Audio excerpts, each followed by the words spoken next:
নমস্কার বন্ধুরা, দীপ্তি রান্নাঘরে আপনাদের সবাইকে স্বাগত। আমার ভিডিওটি যে যেখান থেকে দেখছেন আশা করি আপনারা সবাই খুব ভালো আছেন। আমি আজকে আরও একটি সুস্বাদু স্বাদের রেসিপি নিয়ে কিন্তু হাজির হয়ে গেছি। ডিম দিয়ে মুসুরির ডালের রেসিপি। আপনারা তো অনেকেই অনেক ধরনের ডালের রেসিপি খেয়েছেন, কিন্তু আমি আজকে যেভাবে ডিম দিয়ে মুসুরির ডালের রেসিপিটা তৈরি করব, আপনারা তৈরি করে দেখুন, আশা করি খুব ভালো লাগবে। এই রেসিপিটা বানাতে ঘরের সাধারণ কিছু উপকরণ দিয়ে কিন্তু তৈরি হয়ে যায়। বেশি কিন্তু উপকরণের প্রয়োজন হয় না, আর খুবই কম সময়ের মধ্যে কিন্তু ঝটপট কিন্তু রেসিপিটা তৈরি করে নেওয়া যায়। এই রেসিপিটা দিয়ে আপনারা রুটির সঙ্গেও পরিবেশন করতে পারবেন, এমনকি ভাতের সঙ্গেও কিন্তু পরিবেশন করতে পারবেন। চলুন তাহলে এবার ঝটপট তৈরি করে নেওয়া যাক মুসুরির ডিম দিয়ে মুসুরির ডালের রেসিপিটা। আমি এখানে মুসুরির ডাল নিয়ে নিয়েছি। মুসুরির ডালটাকে প্রথমে ভালো করে কিন্তু ধুয়ে নিতে হবে। আমি এখানে একটা কড়াই নিয়ে নিয়েছি, ওর মধ্যে ধুয়ে রাখা মুসুরির ডালটা কিন্তু দিয়ে দিতে হবে। আমি কিন্তু ডালটাকে ভালো করে ধুয়ে নিয়ে এসেছি। এবার এই ডালের মধ্যে দিয়ে দেব চিড়ে রাখা কাঁচা লঙ্কা। ঝালটা কিন্তু যে যার স্বাদ অনুযায়ী কিন্তু ব্যবহার করবেন। যদি বাচ্চারা খায় তবে কিন্তু ঝালটা একটু কম বেশি করে নিতে পারেন। দিয়ে দিলাম আদা কুচি আর টমেটো কুচি আর রসুন কুচি। রসুনগুলোকে আমি একটুখানি লম্বা লম্বা করে কুচি করে নিয়েছি। আর দিয়ে দেবো এর ভিতরে একদম ছোট ছোট পেঁয়াজ কুচি। পেঁয়াজগুলোকেও কিন্তু আমি একদম ছোট ছোট করে কেটে নিয়েছি। আর দিয়ে দেবো এর ভিতরে একদম ছোট চামচের 1 চামচ লাল লঙ্কার গুঁড়ো। এটা সম্পূর্ণ আমি ঝালের জন্য আর একটু কালারের জন্য কিন্তু ব্যবহার করেছি। পরিমাণ মতন হলুদ, আর দিয়ে দিতে হবে স্বাদ মতো লবণ। লবণটা কিন্তু অবশ্যই যে যার স্বাদ অনুযায়ী কিন্তু ব্যবহার করবেন।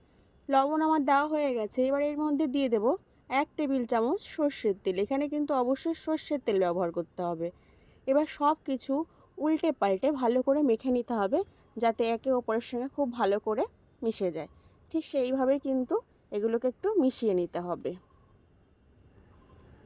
সব কিছু ভালো করে মেশানো হয়ে গেছে। গ্যাসের ফ্লেমটাকে অন করে দিয়েছি, আর এখানে আমি গরম জল ব্যবহার করছি। আপনারা কিন্তু দেখেই বুঝতে পারছেন, অবশ্যই কিন্তু গরম জল ব্যবহার করতে হবে। গরম জলটা আমার দেওয়া হয়ে গেছে। এবার এটাকে হাই ফ্লেমে ভালো করে কিন্তু জাল করে দিতে হবে। তার আগে একটু ভালো করে আমি মিশিয়ে দেব। যখন ডালটা এরকম ফুটে উঠবে তখন এটাকে ঢেকে লো ফ্লেমে 10 থেকে 12 মিনিট কিন্তু রান্না করে নেব, যাতে ডালটা খুব তাড়াতাড়ি সিদ্ধ হয়ে যায়। 10 মিনিট হয়ে গেছে, ঢাকনাটা আমি তুলে নিলাম। এবার আমি দেখে নেব ডালটা আমার কতটা সিদ্ধ হয়েছে। ডালটা কিন্তু আমার সিদ্ধ হয়ে গেছে। এবার আমি একটা ডালের কাঁটা নিয়ে নিয়েছি। এটা কিন্তু প্রায় বাড়িতেই থাকে, আপনারা অবশ্যই চিনে থাকবেন। এই ডালের কাঁটাটা দিয়ে আমি ওর ডালটাকে ভালো করে ঘুটে নেব। আমি এখানে ডালের কাঁটা ব্যবহার করছি, আপনারা চাইলে কিন্তু হাতা দিয়েও করতে পারেন, চামচ দিয়ে। যদি ডালের কাঁটা না থাকে প্রয়োজন নেই তবে ডালের কাঁটা ব্যবহার করার। কিন্তু ডালের কাঁটা দিয়ে ডালটা ঘুটলে ডালটা খুব তাড়াতাড়ি কিন্তু ঘোটা হয়ে যায়, বেশি সময় কিন্তু লাগে না। দেখুন ডালটা আমার ঘোটা হয়ে গেছে, এর থেকে কিন্তু বেশি ঘোটার আর প্রয়োজন নেই। এবার এর মধ্যে আমি আরও গরম জল মিশিয়ে দেব। মিশিয়ে এবার ডালটাকে কিন্তু ভালো করে জাল করব। ডাল কিন্তু যত জাল হবে ডাল কিন্তু ততই খেতে ভালো লাগে। ডালটা যত সময় জাল হতে থাকবে তত সময় এদিকে আমি একটা ফ্রাই প্যান বসিয়ে দিলাম। ফ্রাই প্যানের ভিতরে দিয়ে দেব 1 চামচ সাদা তেল।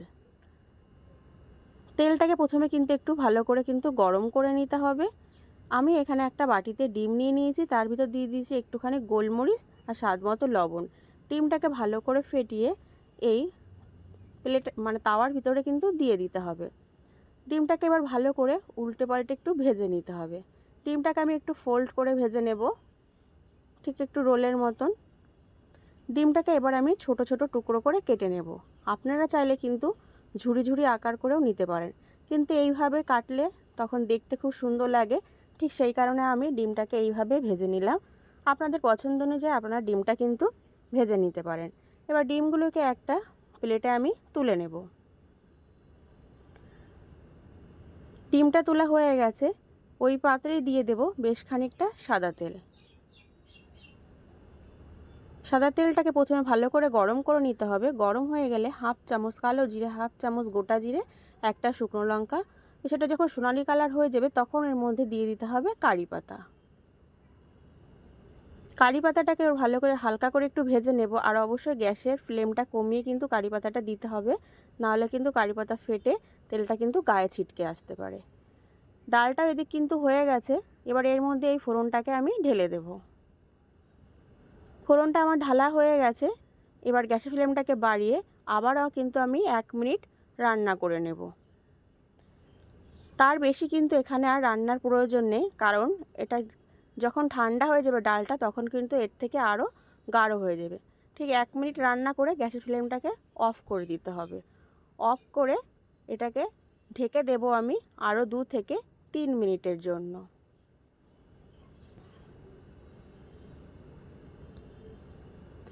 দেখুন গ্যাসের ফ্লেমটাকে অফ করে দিয়েছি। এবার ঢেকে দেবো আমি 2 থেকে 3 মিনিটের জন্য।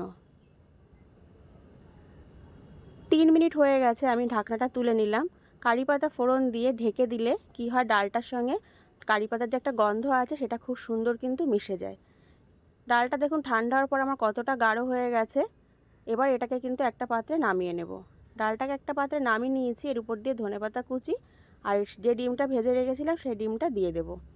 আমার কিন্তু ডিম দিয়ে ডালের রেসিপিটা কিন্তু তৈরি হয়ে গেছে।